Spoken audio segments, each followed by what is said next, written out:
বন্ধুরা, শুভ সকাল। তো আমি রান্নাটা শুরু করলাম, ঠাকুর দিয়ে আসলাম। তো একটু কী রান্না করবো, ডাল আর ভাত হয়ে গিয়েছে। আজকে বিকি শাক রান্না করবো। দেবো শাকটা কেটে নিয়েছি, লং করে দিয়েছি, আর একটু আলু কেটে নিয়েছি, সিমের বিচি নিয়েছি, আর রসুন থেতো করে নিয়েছি, আর কড়াইতে তেল দিয়েছি, কড়াইতে শুকনো লঙ্কা দিয়েছি। এখন রসুন কুচিটা দিয়ে দেবো। এই দেখো রসুন কুচি ভাজা ভাজা হয়ে গিয়েছে। এখন আলুটা দিয়ে দেবো। তোমরা চাইলে আলু দিতেও পারো, নাও দিতে পারো। আমার ছেলে একটু ভালো বাজুটা, ওর জন্য একটু আলু দিয়েছি।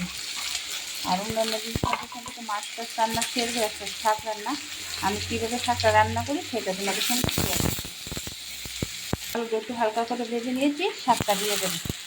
দিয়ে দিয়েছি। এখন পরিমাণ মতো লবণ আর হলুদ, আর অবশ্যই সিমের বিচি দিতে ভুলবে না।